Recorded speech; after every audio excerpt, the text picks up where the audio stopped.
Hello, welcome back to the Great Chronicles of Brundor behind the scenes discussion. Today we'll be discussing the post-production. Now, before we get into it, if you haven't watched episodes 1 and 2, I strongly recommend you go down below through the bio and go watch them before you watch this. But for those who have watched those episodes, thank you very much. And let's get on with the show, shall we? So first, let's talk about what was it like in the studio. Well, it was very tense. This is June 2021, in the middle of June 2021. And on the same day I finished production, so the recording and all that, it's the same day I started post-production because I was that behind. In fact, the very day I started post-production was the deadline for college. It was a Wednesday. I remember it strongly being a Wednesday in the middle of June. Now, before I talk about the post-production and what I actually did, I first need to tell you about what the college actually wanted from me. So they wanted the website, the mixed song. They weren't too bothered about it being mastered. If you could master it, that's fine. But as long as it was strongly mixed, that's all they required. But you could do a master if you wanted, but we didn't have time to do that at the time. And as well, artwork. So I had the artwork, had the website, nearly enough to the end of the website, and I just need to mix this song. So there you go. So it's 3 hours in the morning. I'd finished up all the recording. Then had a break, had some food. Then we came back, and it's time to mix it. Now, I wanted a second ear to help me mix it. So I thought it would be a good idea to bring someone along with it. So I brought along Sam Whitehouse and Brandon Tolley. Now, we got in the studio the afternoon and started mixing on it. And we also had a friend of ours, Shanika Swayze. She sat in on the mix as well. She just sat in for about the first half an hour, just seeing how it was going, then left. She just told me basically, she didn't have any input on the mix, but all she told me was make sure there's no peaking and all that, make sure it's all technically great, because if it is all technically great, the college have nothing to mark you down for. So I was like, thank you very much. So then us three got to mixing it, and there was a bit of debate. I was very articulate and I had a vision of how it had to sound in my head. So I went through every single tape track and articulately designed it. The sound design had to sound perfect. And Sam, he didn't really see what I was doing. He's like, you've literally got no time, mate. You've literally just got to get it done. Just put EQ and everything and just say it to mix. And to me, that didn't sound right to me. So I went, no, I'm not going to do that. And eventually he left, actually. So then it was just me and Brandon mixing it. And we sat down and went through every single tape. We're like, is this good? Yeah. Is this good? Yeah. It was really so, how to put it, wasn't rushed, but we had to work hastily. There was no sitting back and going, yeah. There's no time for caution, basically. It was literally like, get to it, get back in the game, basically. So yeah, I remember doing that. I remember messing around my vocals quite a lot. It was actually Brandon's idea to make the demonic sounding vocals in the chorus. You know, it was like, fighters come to that part. That was all Brandon's idea. I was like, whoa, heck, well, that's really cool, that is. And then it's also his idea to use the effects of my vocals. He really mixed a lot of my vocals and got a good sound out of them. I also didn't tamper too much with certain things that had already been tampered with. So the drums had actually already been sort of compressed and EQ'd before post-production. They were done during production by my engineer. So I thought there's no point touching them because I like how they sound. They sound all right for now. Leave it there. I'll only focus on stuff that needs to be done. So for instance, making the guitar sound thicker. We really did try and make these guitars sound thicker. So we really got through all this. It took 3.5 hours to mix a song, and then bam, saved it and gave it to the college. I listened back to the song and I was like, you know what?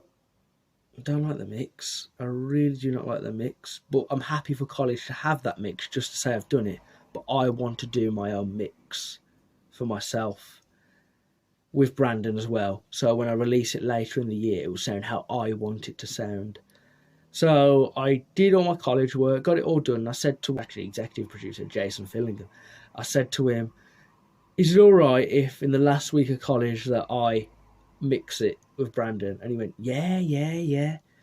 So that's what we did in the last week. It took 3 days, this did. to get the mix that you hear now.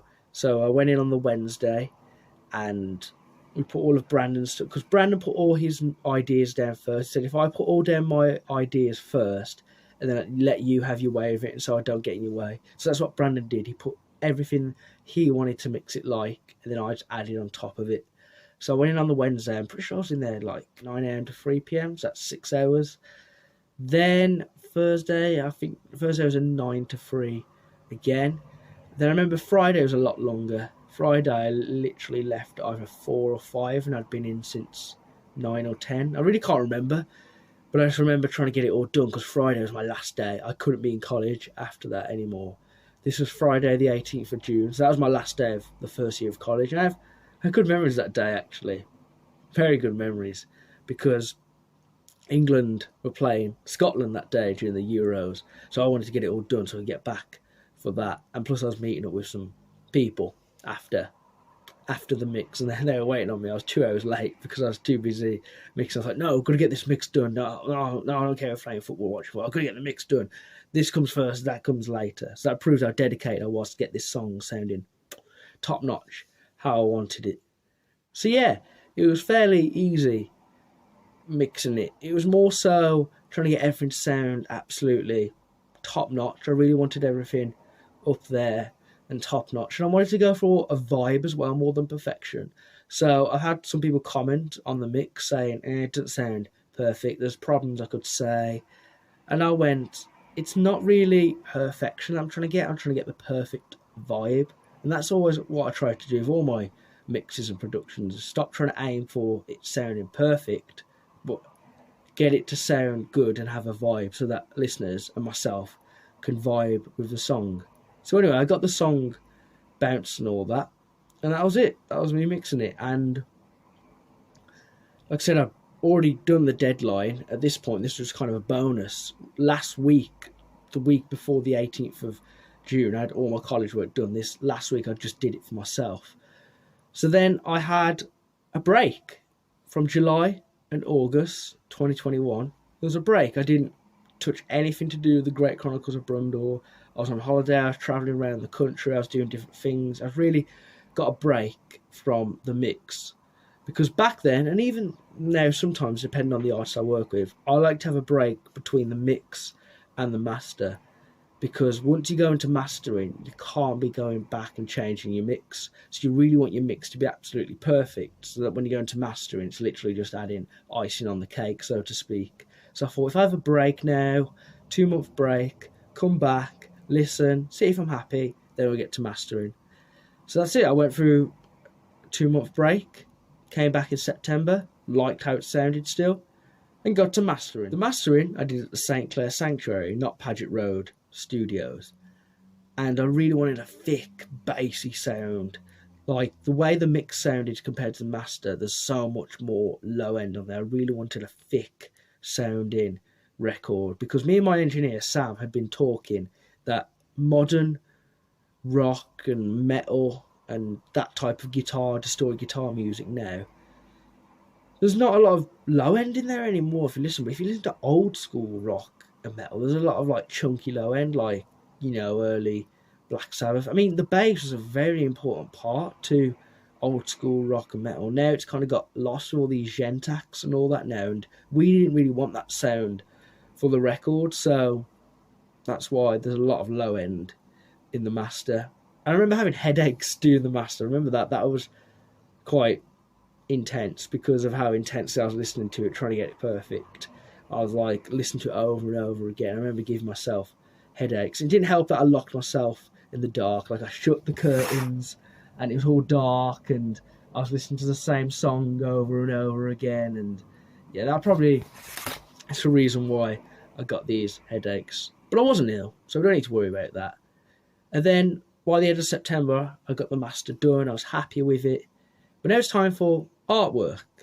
Now, if you noticed earlier in the video, I said I had artwork, but I wasn't happy with it.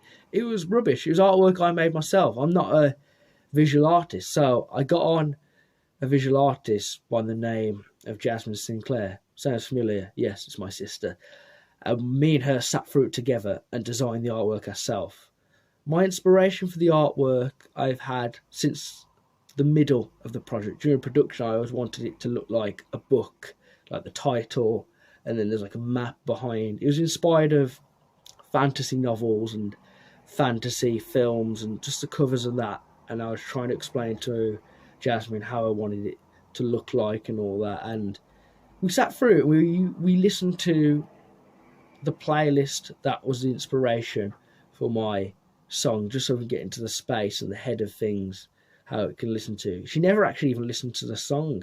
I just had to tell her exactly what I wanted, and I think she made something really great. She put together where the words should be, the colours, and the map, choosing the right map, the burn marks, all that, and I just went over and I edited it how I want it to, because I wanted it to look like a scrunched up map. So yeah, so I've not really had a lot of experience with visual art, but I thought if I want it to look the way I want it, I've really got to throw myself in there. When you're at this level anyway, no one cares, no big labels here to back me up, so you've really got to do a DIY one-man team, do everything, and that was what I did, with the help of Jasmine, of course, to make the design strong. And I believe the artwork is very strong. So overall, the post-production is quite a fun part. It started off very, very intense and stressful at the start, with literally only 3 hours to get this whole song done. And the nice break for the summer, which was well deserved, because I was working my ass off all throughout the first half of the year. I enjoyed it though, don't get me wrong, I enjoyed it. I loved living that lifestyle. That 2-month break I had was great, and then got my head back into the game in September, created a nice master, created some nice artwork as well. I had many people saying, wow, the artwork's absolutely amazing, and I'm really happy with it, and it's way, way better than the old artwork. So I think that about wraps it up then. And next week we'll talk about my retrospective. I just spoke a little bit then retrospective, but I want to talk more in depth next week about my actual proper inner thoughts. So thanks for watching, and I'll see you in the next one.